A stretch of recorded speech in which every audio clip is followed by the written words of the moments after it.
深夜，你划开手机，告诉自己只看5分钟短影片，结果1小时过去还没睡，隔天早晨满是懊悔睡太少。又或者工作压力大，你安慰自己就吃一点甜食，最后发现蛋糕、饼干、糖果全空了，体重却多了2公斤。想好的自律，很多人失败的原因是总想用意志力压制坏习惯，但意志力是有限的，就像手机电量总会耗尽。在生活中，我们常常羡慕那些看似天生自律的人，他们能坚持运动，不沉迷手机，不乱吃零食，好像天生自带意志力光环。但事实真的是这样吗？其实所谓的自律并不是凭空的坚持，而是一种聪明的策略。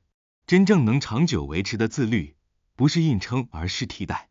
很多人一听到自律这个词，脑海中立刻浮现的是早起、健身、读书、戒手机、少熬夜等等，这些听起来很正面，但为什么一说到要自律时，我们却常常感觉到痛苦、压抑，甚至抗拒？其实问题不在于自律，而在于我们对自律的误解。真正的自律不是把自己逼到窒息，而是找到一个比诱惑更快乐、更有价值的替代方案。换句话说，自律不是压抑，而是升级。为什么我们觉得自律很痛苦？自律常被误解为自我惩罚。很多人觉得自律就是强迫自己做不想做的事，比如明明想躺着刷手机，却逼自己去跑步；明明想打游戏，却逼自己看书；明明想吃甜食，却逼自己吃水煮青菜。这样的自律确实很痛苦，因为它建立在对抗本能之上。当人脑里的欲望和理性互相打架时，消耗的是巨大的意志力，而意志力是有限的。还是把自律当作短期冲刺。有些人会立志3个月减肥，于是严格节食，或者想学习就一口气每天逼自己看书5小时。这样的自律确实能撑一阵子，但往往撑不久，最后以失败收场。因为这不是长久的生活方式，只是短期的挣扎，忽略了替代快乐的力量。人本能追求快乐，这是无法抹去的天性。如果你想要靠纯粹的压抑来达到自律，最终一定会反扑。真正有效的方式是给自己找到一个更快乐、更持久的替代方案，找到能带来同样快乐但更健康的替代品。你爱吃零食，试试用低糖水果干或坚果替代，不但能解馋，还能补充能量。你手机不离手，不如换成阅读一本财经书刊，学习工作上需要的专业知识，甚至是出去散步运动。等你每天累积完成一件替代的事，获得的满足感远超过荧幕带来的短暂刺激。小张是一位上班族，每天滑手机滑到凌晨2点，第二天精神萎靡。他尝试过把手机锁起来，卸载 APP， 但总是过几天就破功。早晨总是爬不起来，医生建议他多运动，但他一想到跑步，就觉得无聊又痛苦。直到有一天，小张开始边跑步边听自己喜欢的音乐，甚至听一些励志的视频音讯。跑步不再是枯燥的体力消耗，而是专属的音乐时光。渐渐的，小张开始期待每天下班后的跑步，因为那段时间属于自己，能放松，能充电，还能释放压力。这就是替代方案的力量。当你把一件原本痛苦的事和一种新的快乐连结起来，它就不再是煎熬，而会成为一种享受。真正能帮助你自律的，不是强行克制，而是找到一种更好的替代满足。人会沉迷拖延、懒散或坏习惯，不是因为缺乏意志，而是因为大脑里的多巴胺在作祟。刷短影片，多巴胺及时释放，快感短暂却强烈；玩游戏获得及时奖励，感觉刺激；吃垃圾食物，高糖高油大脑获得快乐信号。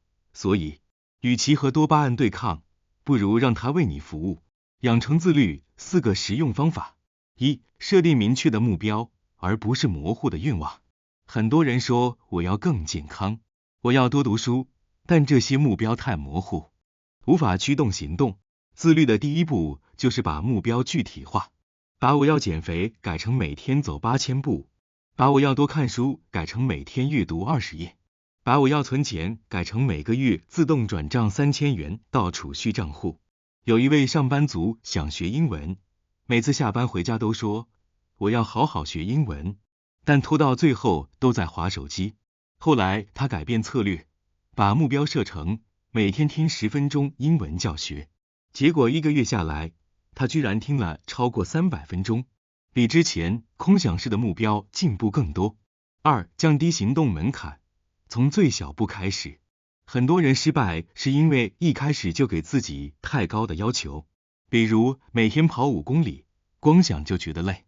自律要靠循序渐进，先让自己开始做，而不是做很多。想运动，从每天5分钟快走开始。想早起，先从比平常早10分钟睡渐渐增加提早睡时间，而不是直接从原本凌晨1点睡改成晚上9点睡。想写作，从每天写100字，不要求完美，先养成习惯。一位作家刚开始写书的时候，每天只要求自己写1页，很多天他只写了1页，但也有些日子灵感来了，就能写10几页，最后他一本书真的完成了。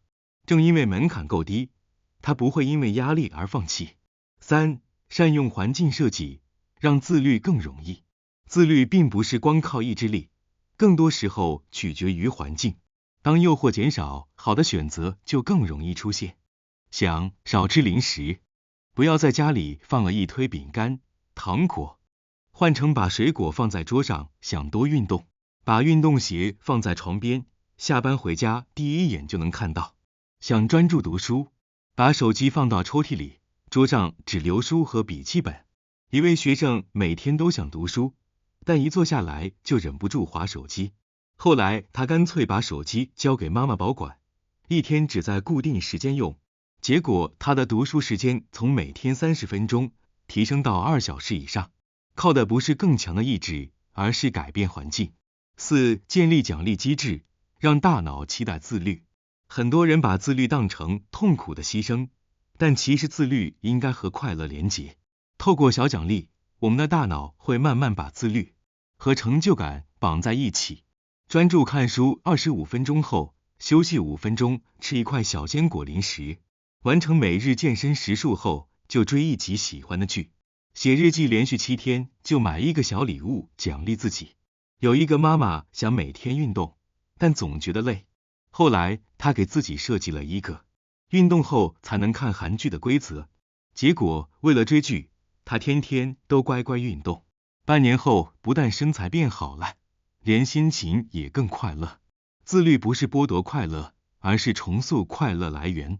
如何找到更快乐的替代方案？把目标转化为乐趣。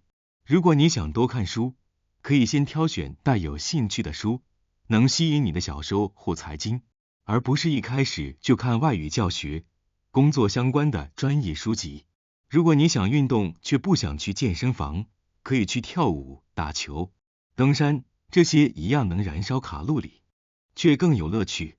一位著名作家曾分享过他的写作习惯，他每天凌晨5点起床，冲一杯咖啡，打开台灯，在安静的清晨写下2个小时的文字。有人问他，难道你不觉得这样很辛苦吗？他笑着说，这是我一天中最快乐的时刻，因为那段时间整个世界都安静下来，只剩下我和文字。对他来说，早起写作不是痛苦的自律，而是一种无可替代的快乐来源。自律不是压抑自己，而是找到比诱惑更快乐的选择。自律不是惩罚，而是升级的快乐。自律的终极目标，不是让你活得辛苦，而是让你活得更自在，更有掌控感。